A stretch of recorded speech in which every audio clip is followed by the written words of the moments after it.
Thank you so much. I'm Abigail Pogrebin, and I am so pleased to be leading this meaningful conversation as part of Z3 2020, Visions of a Shared Future.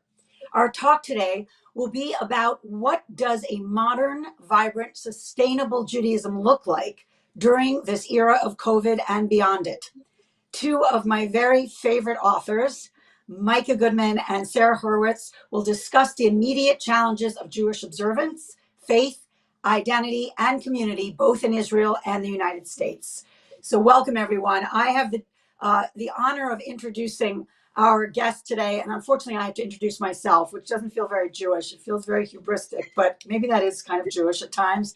So I'll be very brief about myself, but just so you can place me somewhere, my name is Abigail Pogrebin. I am a journalist and an author. My most recent book was called My Jewish Year, 18 Holidays, One Wandering Jew. And my first book was called Stars of David, Prominent Jews Talk About Being Jewish, for which I interviewed over 62 fairly well-known American Jews about their identity, or in some cases, their lack of it. And I moderate public interviews for the Stryker Center, for Shalom Hartman Institute, for UJA Federation, for the Jewish Week, for the Manhattan JCC. That's my spiel. Mostly more important are our guests today. Micah Goodman, Dr. Micah Goodman is a research fellow of the Kagod Research Center of Shalom Hartman Institute in Jerusalem. He just published a book called The Wandering Jew about Israeli Judaism. And I absolutely loved and recommend his most recent book, Catch 67, which is, if it's not on your shelf, I'll make sure you add it. So welcome, Micah. And my friend, another remarkable writer, Sarah Hurwitz, who from 2009 to 2017 served as White House speechwriter, first as a senior speechwriter for President Barack Obama, and then as head speechwriter for First Lady Michelle Obama. And prior to serving in the Obama administration, Sarah was chief speechwriter for Hillary Clinton on her 2008 presidential campaign. Sarah is a graduate of Harvard College and Harvard Law School, and she is the author of Here All Along, Finding Meaning, Spirituality, and a Deeper Connection to Life in Judaism, after finally choosing to look there. So now I'm going to stop talking for a second, and what a relief that is. Welcome, Sarah and Micah. You're allowed to speak now. Do you want to say hello? Hi. It's great to be here. All of you. Great to be here. And I have to say, I know Abby can't say this about herself, but I can say this about her. Her book about the holidays is just My Jewish Year. It's fabulous. Everyone should own it. Everyone should buy it. It's one of my favorite Jewish books. Thank you, Sarah. So I want to actually start with just what Jews are like and how we're not allowed to kind of do our Jewish thing these days, which basically means being together. Like we've all been raised, I think, in the Jewish tumult of family, of ritual, of celebration, and that's been taken away. And I know there's a lot of cliches, how is this year different from other years? Or it's a Jewish cliche. But it really is, we're seeing the truth of it, and it's lasting, I think, longer than any of us expected. I want to start with you, Micah, if we could. As you see Jews having to kind of do Jewish differently, whether they're observant or not, can you put words for what the challenge is right now? Yes. Well, I would say there's two great ancient traditions that deal with two of our greatest challenges today. I think people in the time of a digital age have a hard time spending time with themselves. It's literally harder for people, probably more than ever, just to sit down and to stare and to be bored and to generate your own thoughts without any external stimulation. That's very hard. There's a second thing that's very hard for people today, to communicate deeply with other people. Sherry Turkle from MIT wrote an amazing book about this. Reclaiming conversation, how communicating through technology, through screens, through texting is sabotaging our ability to emotionally connect to other people. So here's our two skills we are losing. We are losing our ability to connect to other people, and we are eroding our ability to connect to ourselves. And the reason is, as Sherry Turkle put it, When we're alone, we're never really alone. We have this thing, right? And with other people, this is always distracting us, and we're not all in our full attention with other. And there's a lot of that other person. There's a lot of science about this, a lot of research how empathy is down, meaning our ability to connect to other people, and our anxiety to be alone with ourselves, that's going up. So my understanding is that almost always, not always, but almost always, the most current problems, the most relevant problems have ancient answers. The Buddhist tradition has a great answer of how to deal with a problem that we have a hard time spending quality time, quiet time with ourselves without being distracted. I think the Eastern traditions, specifically Buddhism, deals with that. Judaism is not ever really good with, training our minds to be quiet. That's not what the Jewish shtick was ever about. But Judaism is very good in building connections between people, families, communities, powerful relationships, relationships which are non-instrumental. An instrumental relationship is a relationship when I ask, what do I achieve from this relationship? A non-instrumental relationship is when what I achieve from the relationship is the relationship itself, just spending time together. And I think if the Buddhist tradition is a tradition of sacred silence, Judaism cultivates the best conversations. We are a tradition of words. I think we need both worlds. We need to tap into two ancient traditions in order to find ancient answers to the two of the most current and relevant problems. And then Corona happens. And Corona is a threat on our ability to connect to each other. So I think, Corona is a real, Corona is going to end. It's a bump on the road. And I think what Corona is teaching us is two things. One, that we miss each other. There's something very interesting. I've been communicating with when in Israel, when we entered quarantine for the first time a few months ago. So I've been communicating with my parents like everyone else on Zoom. And like twice, 3 times a year, we would do this Zoom thing, and my girls would say my parents, and we saw them. And then after when quarantine was over, when we weren't isolated anymore, the first chance I had, I went to visit my parents with social distancing, the whole thing. I had this very interesting feeling. The feeling was I didn't see them for such a long time, which means emotionally I felt all that Zoom time, we weren't really together. There's a researcher in Haifa University called Avi Mendelsohn that actually studied this. And he says any relationship where there's no eye contact, we don't have the feeling of each other's presence. And you think about it on Zoom, there's no eye contact. We're with each other, but we're not really feeling each other. And that's why when you see someone that you see every day in Zoom, and then you see them in real life, there's that feeling you didn't see him or her for a very long time. So I think what we're learning here is that face-to-face matters, and that we miss it, and that we need it. And here's what I wish for, and with this I'll end and move it and pass the ball to Sarah. We are learning two things. One, we are living less now. We're not bonding as much. We're not connecting as much. But I really hope that now that we're yearning for the real thing, for real connection, for Jewish connection, for real family, for real community, for spending real time, eye to eye, face to face with each other, we'll stop communicating through technology. When we do it, let's not be interrupted by technology. Maybe we will learn that when this is over, we'll be spending time with each other. We'll be shutting our smartphones. Maybe we'll adapt to an ancient Jewish idea of using Shabbat as a day of a digital Sabbath, of a day where it's just us and no distractions. So maybe this time where we're using technology to communicate will give birth to a world where we're communicating not through technology, and that our communications are not distracted by technology. That's great. It makes me think it's a different kind of messianic model, is to put down our phones. Very hard, since they feel like another limb of our bodies at this point. Sarah, if you can sort of pick up wherever you want to in the threads that Micah began, or my question. So, right now, obviously, in the era of COVID, we are, as Micah said, we are rethinking how we gather, how we celebrate our holidays, our life cycle rituals, everything from inviting people over to Shabbat to doing things on Zoom. I mean, it's a big change.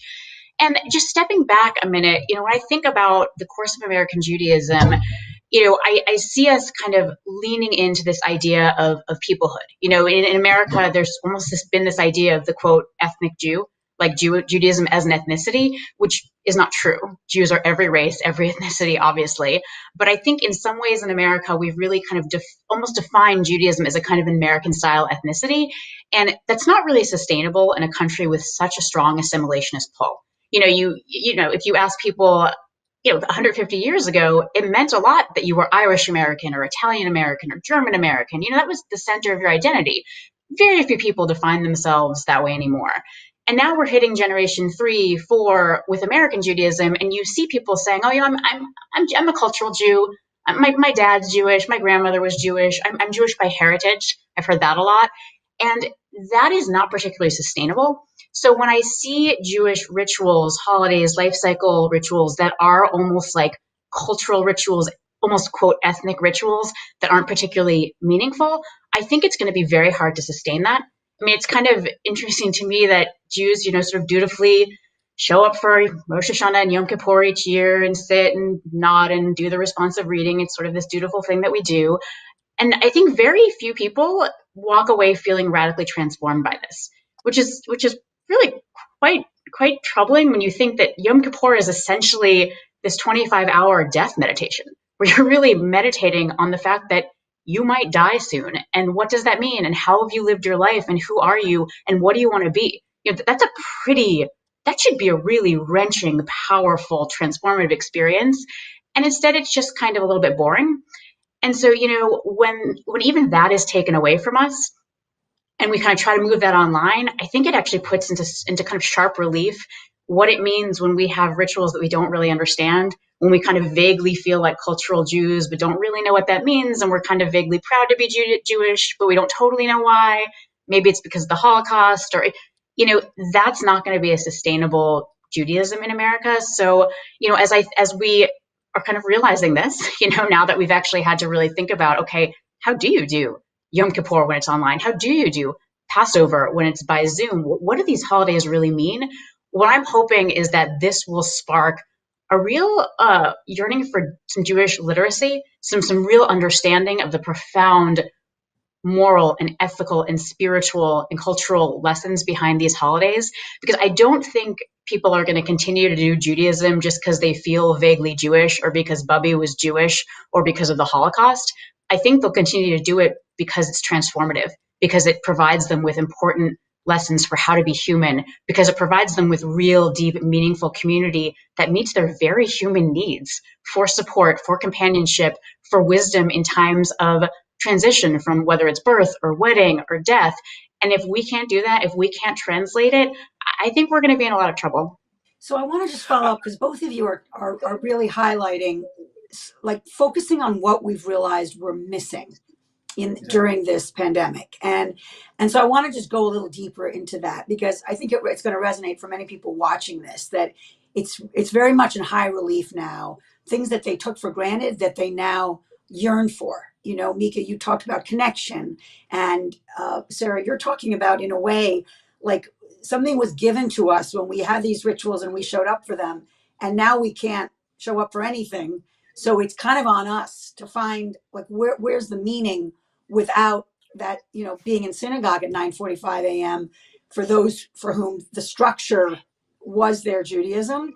You're someone personally, Sarah, I just want to start with you, and as much as I love your answers, you guys be a little more compressed. If you can tell me, Sarah, because you're someone who I saw found your Judaism kind of solo, like you turned to a million teachers, great teachers, but it's not like you necessarily needed to join a synagogue or a JCC or some group to find deep meaning in liturgy, in Talmud, in Torah. So, in some ways, you were the pre-pandemic model for how to do this. You found great resonance in our tradition without need.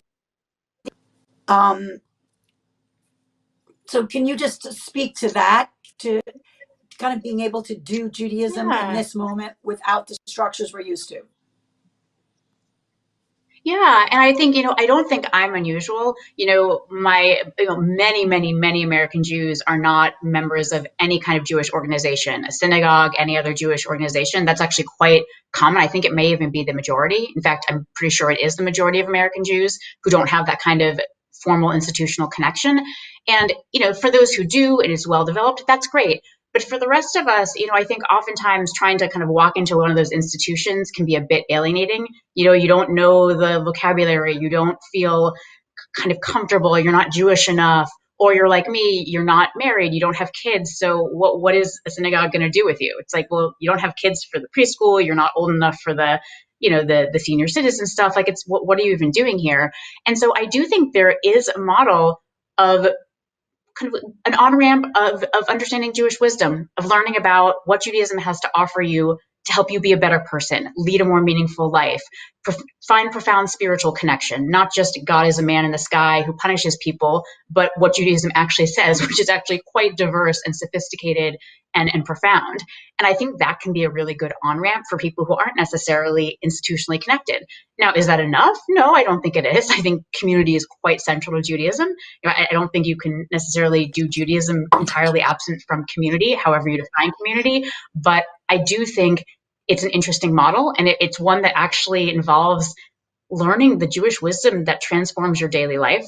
And I think that's going to be a lot more sticky for a lot of people who are now finding that wisdom elsewhere in Soul Cycle or Buddhism or therapy or yoga or whatever, all of which are great. Please go do those things. Go to Burning Man, knock yourself out. But we have all of that right here in Judaism. It's just not a lot of Jews know about it. And I think if they did, that could be a really powerful first step in to then wanting to seek out connection to institutions and communities. Micah. Yes. Sorry, I got cut off for a minute, so I'm coming back.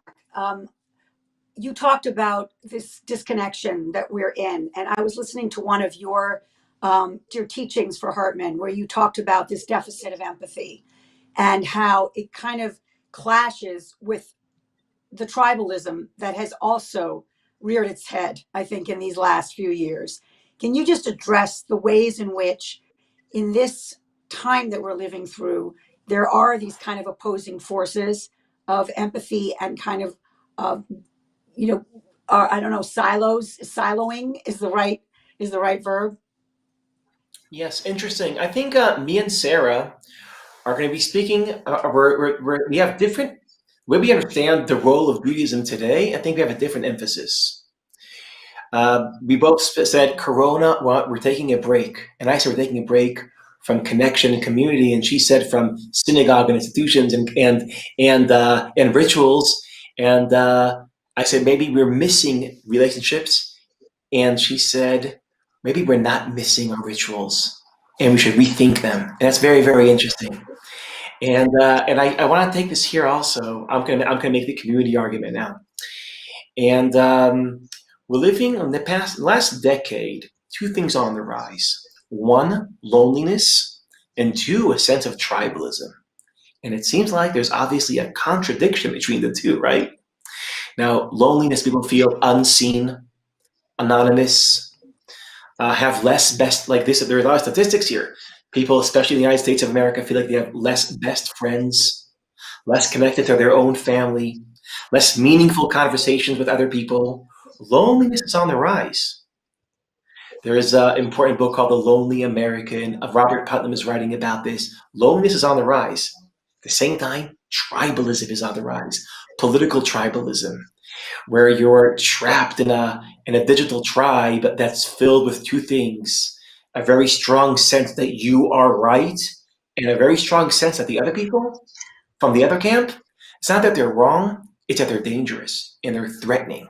And tribes are filled with anger and hate. And look, so you say, so it's interesting. So what's the relationship between the loneliness and tribalism?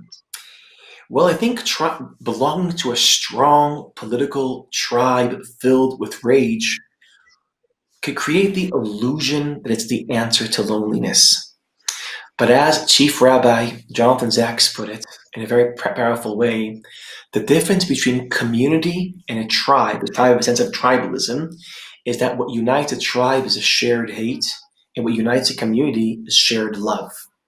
Love for something greater than us, along the ideas that Sarah is alluding to, ancient, deep wisdom, and love for each other, what I was speaking about, uninstrumental relationships. So we live in a world of loneliness. We're finding the answer for loneliness in political tribes, where we should find it in very deep, intimate, powerful communities.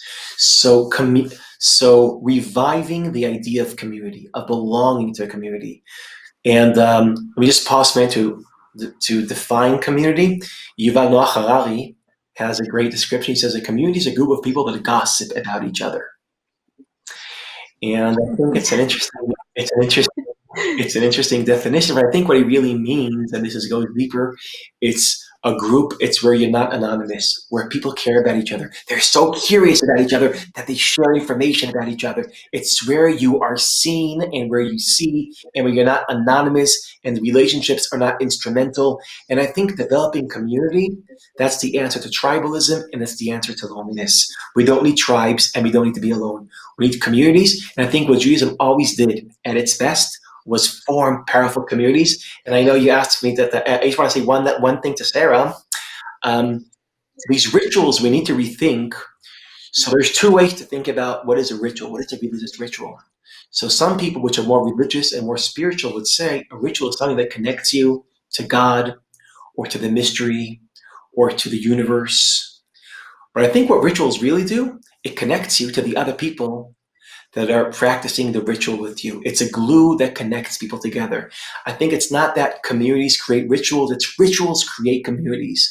By performing a ritual together every week, you bond, you start gossiping about each other, you start witnessing each other's life.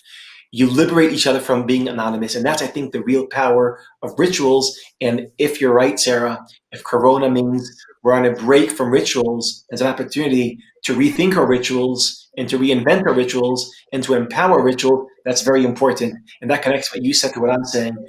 Your rituals, powerful rituals, create great communities. When you talk about tribalism, do you see it mirrored in both countries? And I know we don't want to take the deep dive on all the fissures that we've seen in these last few years, but I think it's important for those watching to know whether what you're experiencing there is what we see here in terms of these really very intractable divides.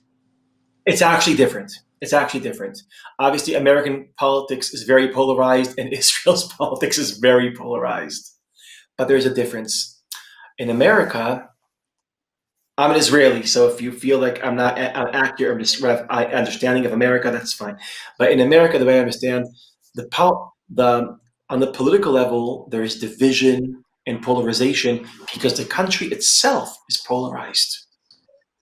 Seems like, at least from here, there's two Americas, two different ways of living, two ideologies, and they're clashing. It's an ideological clash. So the politics are polarized because America is polarized. In Israel, we have something very weird. Israel as a country is not polarized. Our politics are very polarized. So in Israel, I think there was a line that Barack Obama said, maybe you wrote it, Sarah. We are not, I won't do my Obama accent, my imitation. We are not as divided as our politics suggest. Meaning if you look at Israel, you look at the politics, you'll say, oh my God, Israelis are so divided. But you look at music, you look at Israelis meet, you look how Israelis feel about each other, they're not as divided. So if in America, the politics is polarized because it reflects a country that's polarized, in Israel the paradox is that the politics is polarized, but it disguises the fact, it hides the fact that the country actually is not that polarized. That's, I think, the difference. Okay. Sarah. What I was going to say is I really, I agree with Micah. I think that rituals can create community, right? They can draw people in.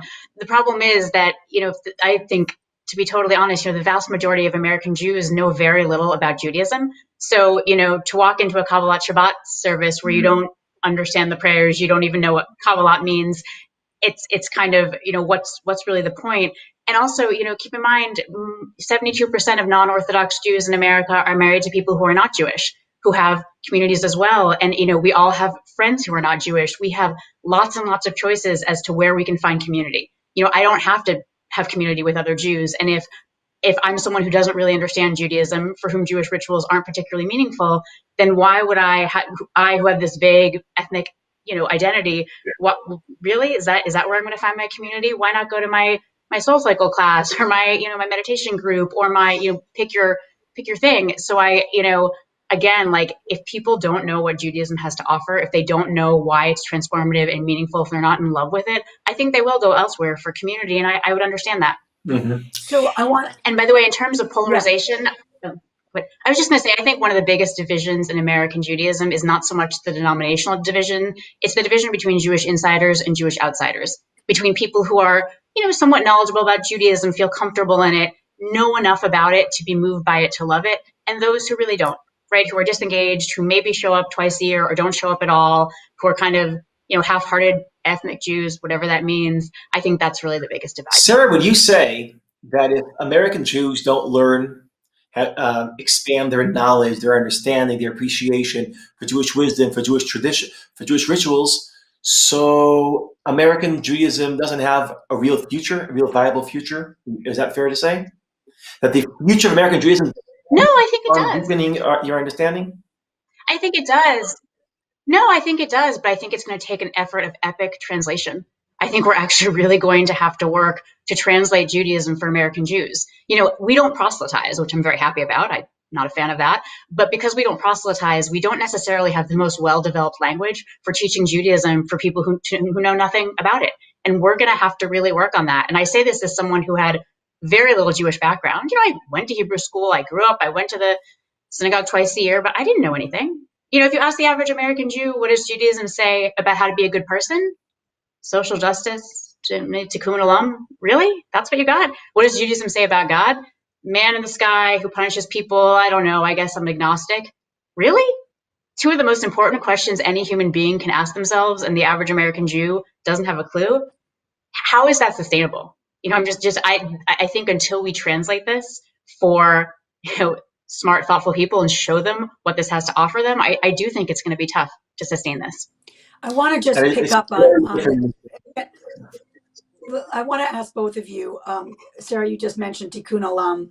And as you both know, there's been, I think in a derogatory way, some who say that Judaism is they're seeing the Tikkun Olamism of Judaism, meaning that for many people, that's where they're finding their identity or their connection to tradition, or even to feeling Jewish, is this idea of what we're obligated to do in the world, to help others, to see who's hurting, to see who's struggling.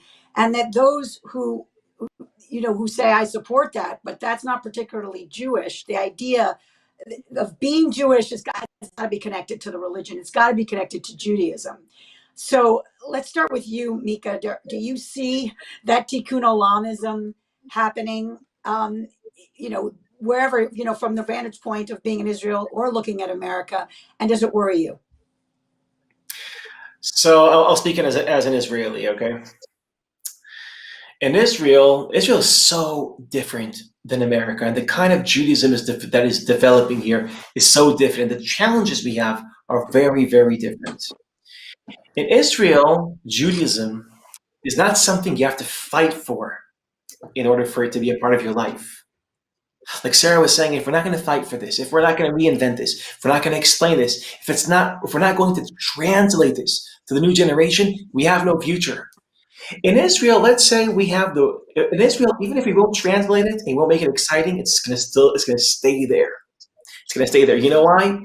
Because in Israel, Judaism is in the air. Even if you don't think about it, you're breathing it in. Because there's 4 things in Israel which are for free. They're in the air. 1, you speak Hebrew. How Jewish is that? You're speaking Hebrew. 2, no matter, almost always, all your best friends are Jews, because we're 80% Jews here. So statistically, almost all the people you're going to be hanging out with are Jews. 3, you're in the land of Israel. Like, how Jewish is that? I'm in Jerusalem now. Like, I'm not doing anything Jewish now, and I'm in Jerusalem. Okay? And 4, the calendar in Israel is a Jewish calendar. Okay, so now in Israel, on the radio is already Hanukkah songs. We're speaking in Hebrew. I'm in Jerusalem. All my friends are Jewish, and I hate Judaism, and I don't participate in any ritual. Okay, let's say I have that position. So I'm drinking coffee in Derech Bethlehem Street. You know that street, Derech Bethlehem? That's very biblical. The path to Bethlehem in Hebrew with Jews. Hanukkah's in the background. And I'm against Judaism. Okay, so dude, you're so Jewish. You're breathing. So it's almost like passive smoking. You know, you're a smoker even if you don't smoke. In Israel, you're passive. You're always. Now, in the States, almost all your friends many times will be non-Jews. You're speaking in English. You're living in America, and it's Christmas. So you're living in Israel, Jewish time, Jewish space, Jewish friends, Jewish language. In America, it's not Jewish language, not Jewish friends, not Jewish space, not Jewish time. So the only thing you have is rituals and the ancient wisdom. If you want to make it exciting, that's all you have. It's all you got. Now, so I'll quote Jonathan Sachs one more time because, Zichrono Livracha, he had a great, he said, I won't do my British accent now, but he said, the Israelis are the chosen people. Diaspora Jews are the choosing people. Very interesting in the sense that for Israelis, our identity is chosen for us. It's hard for us to escape it. For Americans, you have to choose it every day. Now, there is an advantage of being the chosen people in the sense that it's chosen for me. It's guaranteed, it's taken for granted, but that's also the disadvantage. It's less exciting. I don't have to fight for it. Your Judaism is not guaranteed, it's not granted, but there's potential there to generate excitement. For American Jews, maybe Tikkun Olam is a way to make Judaism exciting. In Israel, it could be not a means to an end, but the end itself. We don't need to make Judaism exciting in order for Judaism to stay alive. So in Israel, I think we have the privilege to do Judaism just because it matters, not to protect it, not to sustain it, not to guard it, but to imitate it. And if Tikkun Olam is a term from the Talmud, but the prophetic vision is that the way the Judaism can help heal the world is by, this is the prophet Isaiah, is by just being the best Jewish society you can be, and under the assumption that a country like Israel, if it elevates its moral standards, it will be inspiring for other societies and other countries. So for me, as an Israeli and as a Zionist, making the best Israel we can, building together the greatest Jewish state we can, that is Tikkun Olam. That's and because a exemplary society in Israel will be a role model for other societies in the world. Okay. Sarah. Yeah, I mean, listen, I'm all for Jews who are excited about the Jewish tradition of tikkun olam, tzedakah, social justice. But what I find is oftentimes they just say, social justice is my Judaism, which is beautiful, but that's also your Christianity, your Islam, your Buddhism, your being a decent secular person, right? There's nothing uniquely Jewish about social justice, about repairing the world. However, there is a very unique, distinctive, and deep, vast body of Jewish laws that actually indicate a highly unique approach to social justice, to repairing the world, right? There is a distinctly Jewish approach that is different from other approaches, and that I think is extraordinary and quite powerful, and it is intricately laid out in Jewish law. And I think if you don't know that, I'm not really sure how doing social justice is particularly Jewish. So I think that, that's a great way in, but I would really want people to actually understand what it means to do a Jewish kind of social justice. I think if you actually look at Jewish laws, they're highly specific and they really evidence this incredible sensitivity for the needs and feelings of every human being. It's not just give to the poor. It's how exactly do you do that in a way that doesn't humiliate them, that doesn't make them feel only like takers and not like givers. I mean, there is just a whole body of law. So I think it's important. It's great that people are into that. That's awesome. But I do think it needs to come with some knowledge, or else I'm not actually sure it's distinctly Jewish. And I know you try not to be judgmental, Sarah, but just for a second, do you wish that some of the social justice language or activism was more connected to kind of the Jewish mandate or Jewish text? I do because I think they're excellent. Right? I actually think they give really good advice for how to do this. They are crowdsourced by millions of people over thousands of years. A lot of thought has gone into this. So I do, and I think a lot of people are actually really embracing that, are quite learned, are really thinking in a very Jewish lens about the social justice work they do. So I certainly don't want to criticize the Jewish social justice world. I think a lot of great, very rooted work is going on there. But I also think that there's some work that is less rooted, right? There are some of us who aren't really connected to those institutions who say social justice is my Judaism and then go do social justice. But that's, again, it's also your Christianity, Buddhism, Islam, etc. And just sticking with you for a second, Sarah, and I want to turn to Micah on spirituality too. God is often missing from the conversation, and it's often noticed, not necessarily by Jews, that it's not that necessarily God is absent, but it's not necessarily in the vernacular of rabbis from the Bima in their sermons. It's not necessarily in conversation casually between Jews who are being particularly honest about whether they feel God or don't. You've done so much investigation here personally, and also just in your research. Just what would you say if you could kind of get on your soapbox of what's missing when we leave God out of it, and particularly now when we're trying to frame this all in the pandemic? I think we've seen people really searching for connection, for a feeling like there's some reason, rhyme or reason to all of this, that they're going to come out of this okay. They're feeling, frankly, imperiled, physically and spiritually. So if you can address that. Yeah, sure. No, I love this question, as you know. And you did an amazing series for the Forward where you interviewed a bunch of extraordinary thinkers and leaders about God. So I actually want to then turn the question back on you because I really want to hear what you discovered. But from my perspective, I think what is just important for American Jews to understand, and we often don't, is that Judaism is not just a religion. Christianity is a religion. If you say, well, I'm Christian, but I don't believe in God or Jesus anymore, hard to argue that you're still a Christian. Judaism is a peoplehood, right? I can reject every tenet of Jewish religion, but I was born to Jewish parents. I'm still Jewish. Converted to Judaism, still Jewish.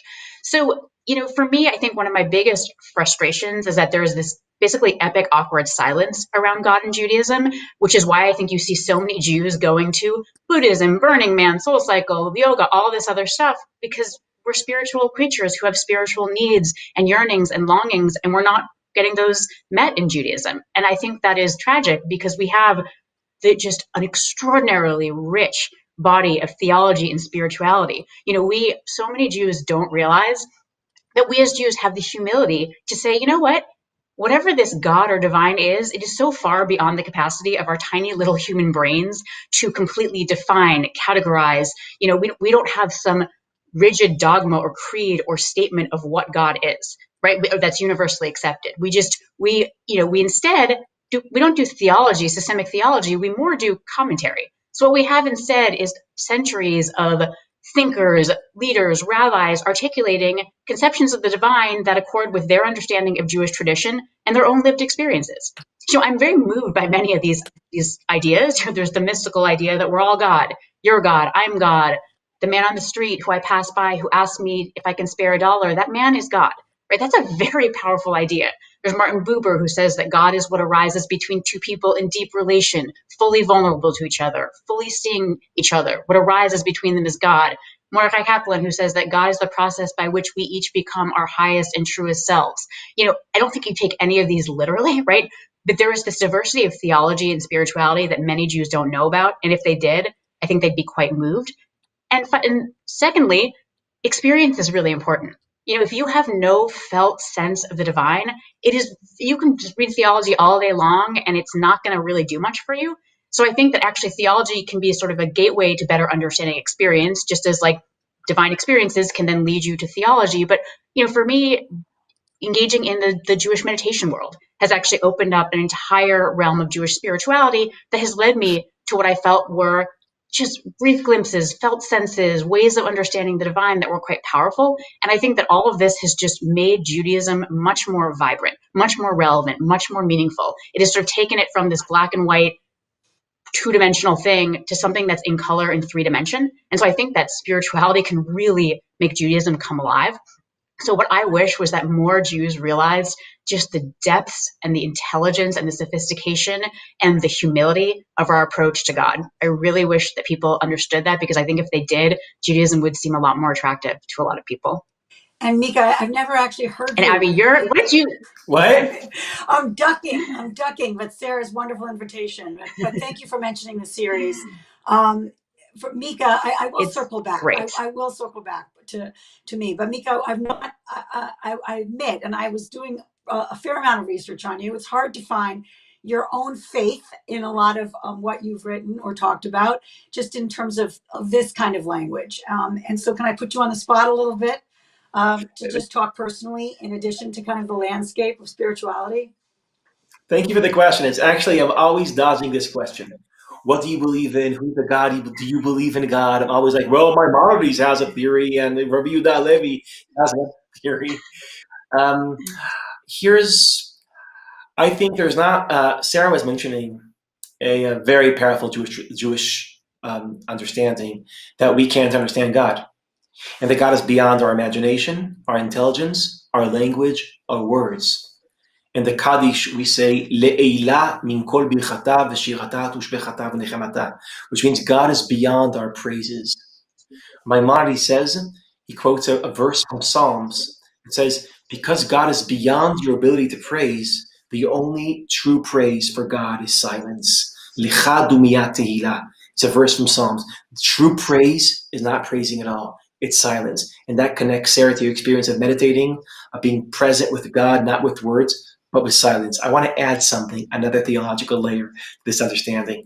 Not only is God beyond our understanding, I think our own personal experience is beyond our ability to understand. And it's not only that saying God is good would be wrong, because you're shrinking God to the size of the category called good.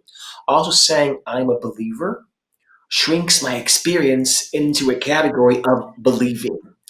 So I would say, when I say I'm a believer, I'm a non-believer, I'm taking a moment in my life and turning it into my definition.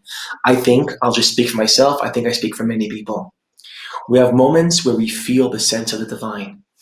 We have moments where it's empty, there's nothing there, God doesn't exist. What moment defines me? I think all moments define me. And when I say I'm a believer, I let one moment capture who I am. I'm letting one moment freeze me and define me. When I say I'm an atheist, I'm letting another moment, another intuition, which always fades away, define me. So I think the greatest depth of faith is not only not letting words define God, but not letting words of you're an atheist or a theist or a pantheist define yourself. I love that. And I think that, one of the themes when I interviewed 18 different rabbis and scholars about this that came through is that almost to a person, none of them believe that God is controlling things and determining things, or an architect of events. So that there wasn't a sense, when I asked them about this plague that we're in, that God caused it, planned it. At the same time, there was a sense, a theme running through all these discussions, that there is some invitation that is happening because of this plague that we're supposed to pay attention to. And Micah, I saw that you at one point called it an opportunity, as tragic, as difficult as this time is. And that's what I kept hearing in these conversations, that maybe it's not divinely ordained, but there's some hand here that we're supposed to learn something, that we're supposed to kind of either reset or adjust or pay attention in a way that maybe we weren't before. So first, Micah, does any of that resonate for you? Yes, 100%. I think living with God how does that, in a concrete way, what does that mean? I think it's realizing that you're not God. I mean, that you have limitations, that you're human. And Western civilization sometimes can create the illusion that we have no boundaries. We have no boundaries of space or of time. Like, you're in the States, I'm in Israel, no space, right? Time, and no boundary, like no boundaries of time. That has everything to do with the fact that Western civilization is a death-denying society. We don't like to think about that fact that we are all finite, and going to end. People that are older, senior citizens, we try to make them as least visible as we can. We walk in cities, and all the icons we see are very of youth. We always we're a death-denying society. And so when you're living in a society, and this is my critique of Western civilization, that says that creates the illusion that we have no limitations, not of space, not of time. We could go everywhere and we'll probably live forever, right? Yes. We're always, we'll be young forever. That's like something we're aspiring for. Then Corona comes. And my experience of Corona was, first of all my flights to the States were canceled. Then they had a lecture in Tel Aviv. It was canceled also. First of all, you're grounded. And you get to see your local community. You spend more times with your children. You're grounded. The second thing that happens, suddenly people that I know get sick. People are afraid of dying. A good friend of my parents die. Organizations start collapsing. You realize everything is temporary. Everything is finite. Everything ends. I think that's the double lesson of Corona. We're limited in space. We're limited in time. We are very human. We are not God. And I think believing in God is recognizing that we're human. And I think that's the great lesson of Corona. We're fragile, we're grounded, we're limited. And I think accepting our humanity, recognizing our limitations, that's the power of spirituality. And that's the great lesson of Corona. And Sarah, can you address, I guess, some of what I posited there in terms of, how we think about a conversation with God, whether it's literal or metaphorical, in this time when we look at what's been foisted on the world? Yeah, I think I really agree with a lot of what Mika is saying. I think that, when I think almost all of us have had moments that we think are transcendent. The moment our child is born, or our parent takes their last breath, or we're out in nature, or we're just deeply connected to another human being. And, sadly, Corona has actually pushed us into a lot of those spaces, right? Where we're on the edges of life. We are dealing with things in extremis. Like it's actually, and I think many more of us are touching in to the sense that, like Mika beautifully said, we are not God, right? We are actually not in control. There's sort of a sense of being stripped bare. And I think once you're touching into those spaces of realizing your own limitations, realizing feels like there's something a little bigger out there, I do think that this leads people to start wanting to explore. I also think, just personally, I think taking the whole God thing too literally, like I agree with Micha, the idea of belief, what does that even mean? Believe, don't believe? I don't, that vocabulary, it's like we're so steeped in this Christian vocabulary, faith, belief, taking something into your heart. That's wonderful for Christians. That's their language. But that's not our language, belief. I mean, I think it's more like something like awareness, something like belief, brief glimpses of something. And when I think about kind of the idea of having relation with the divine, I think it's important to make the distinction for Jews who are so, like me, intellectual and skeptical and secular minded, to say, listen, I believe that God is everything. I believe that God is the force that makes for, personal actualization. I believe God is what happens, blah, blah. I believe all those things, but I relate to God as a you. I do, because I can't form relation with a force, right? That doesn't make any sense to me. And I have felt God through the lens of love, right? That's kind of moments I've felt that I feel like I've felt the divine. If you ask a tree, I'm sure if it could talk, it would articulate a different conception of how it relates to the divine. And that's okay. It doesn't make sense, right? God cannot be both a being that I call you and this nebulous force. But guess what? Welcome to Jewish theology. Welcome to our ancient rabbis saying that God is radically transcendent, beyond all time, space, human imagination, and also totally immanent, right here in the world, available for my personal relationship. Both those things cannot be true, but they didn't care. Yeah. They didn't care. They didn't know, so they just articulated lots of conceptions, and that was okay. And again, reflects a really powerful humility. This is going to be airing during Hanukkah. And the Hanukkah holiday, it has, a lot of kind of rosy colored images, which are beautiful, about light. But it harkens back to a battle and anti-Semitism and civil war, Jew against Jew. So with all of those themes out there for this holiday, if you could give your sort of final word either on the power of light and not in a kind of crunchy way, but I think that's really speaking to me right now in a very dark time. Or this idea of the strains that still exist. The fact that if you want to address it, there has been an anti-Semitic spike even in this time, and accusations that the virus came from Jews in some horrific way. And the fact that even Jew against Jew, we're still not one family as small as we are. We have so many disagreements as much as we love each other and live together. So wherever you want to pick that up, Micah, I'm going to give you the chance to start. I'll try to use your question in order to continue the conversation with Sarah. So the idea, Hanukkah candles, it's a light in darkness, and it's always temporary. You light it, and after half an hour, the light's not there anymore. Even the Hanukkah light doesn't last, right? And you're not allowed to use the light, only observe the light, and what you observe is that it ends, and then it's dark again, right? And I think that's a very good metaphor for what Sarah was calling our religious tradition, theological tradition. Because as Sarah said, we don't have, in the Bible, you won't find a commandment to believe in God. You won't even find any person that says that he or she believe in God. The term le'ha'amin in the Bible means to trust. It's not that you think that exists. That's later on. That's a Christian tradition. What we have is something else.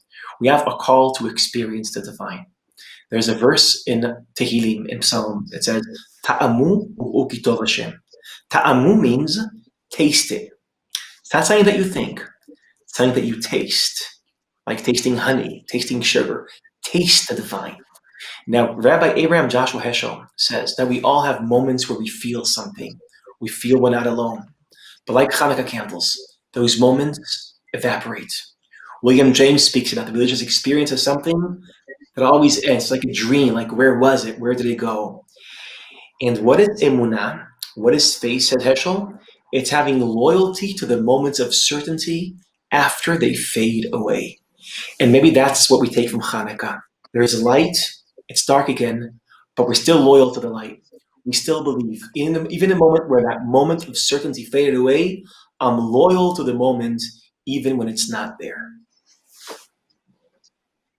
Thank you. I love that. Sarah? Sarah? I think that I love that too. And, Abby, I love that you kind of alluded to the reality of Hanukkah, right? It is not this simple triumphalist holiday that you learn when you're 8 in Hebrew school. It's actually quite complicated. It was about this really difficult battle in our people between people who wanted to assimilate more and people who wanted to separate more, right? That was kind of the underlying battle.